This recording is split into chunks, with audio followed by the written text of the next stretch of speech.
You know the feeling?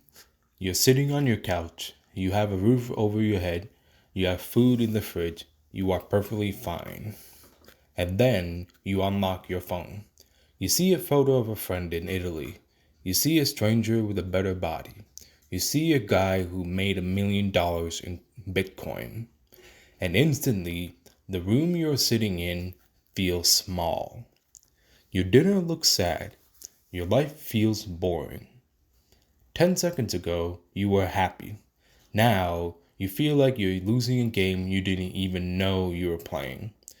We think we are looking at the world through a window, but usually we're just staring at a funhouse mirror.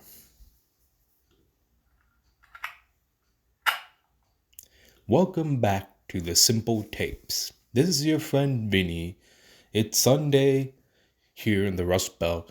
The phone is face down on the table. The noise is turned off. If you spent this week feeling less than, if you felt that gnawing pit of envy in your stomach, I want you to know something. You aren't broken. You aren't ungrateful. You are just a biological machine that is falling for a very cheap magic trick. And today we are going to reveal how the trick works so you can stop falling for it. There is a concept in evolutionary biology called the superstimulus. It basically means that your brain is wired to want or desire things. Sugar, status, attention, etc., etc. But sometimes we create artificial versions of those things that are so perfect, so shiny, and so exaggerated that our brains short circuit.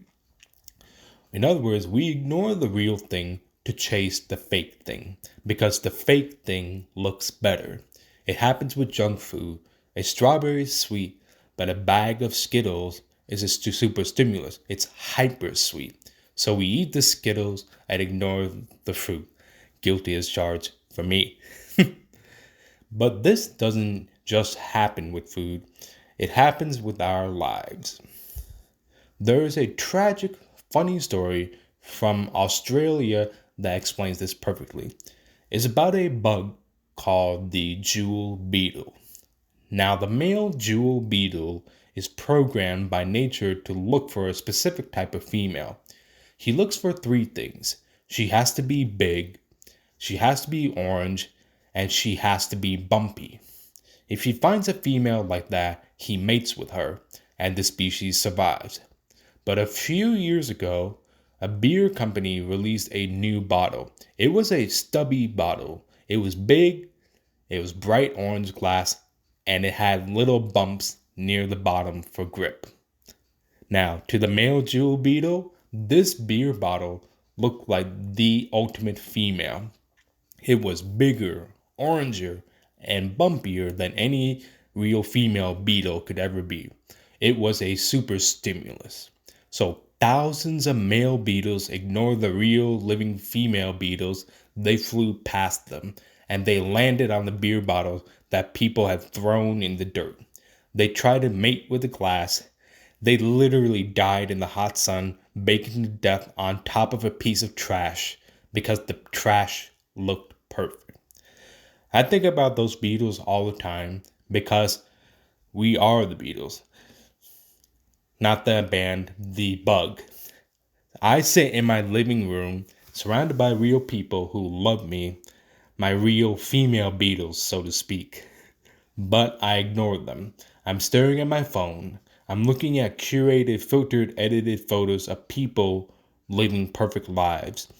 They are bigger, oranger, and shinier than my actual Tuesday. Social media is the beer bottle. It is a super stimulus. It isn't real life. It's a highlight reel. It's glass. But because it looks so good, I catch myself feeling miserable about my reality. I'm ignoring the life that I actually had to chase a phantom on a screen. But now that I've deleted that super stimulus, I can fully appreciate all the things that I have around me. So here's my challenge to you this week. Don't be the beetle. Catch yourself when you are chasing the bottle, so to speak. When you see that influencer or that friend of a friend with the perfect vacation, remind yourself that is just orange glass. It is a super stimulus. It's not real. And then do something radical. Turn the screen off. Look up. Look at your messy apartment. Look at your bored cat. Look at your weird family and friends. It might not be shiny. It might not be the A plus content, but it has one advantage over the internet. It is alive. You cannot find happiness in a simulation. The bottle is empty. Come back to the dirt. It's better here. And hey, one small thing before you go. I tried to make a fancy dinner last night. It looked fantastic in the recipe photo. I burned the crap out of it. Completely charred.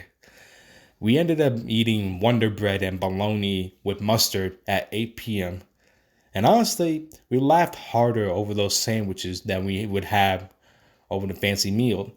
And bologna sandwiches do hit different in the evening, especially after you burn your whole recipe for cooking.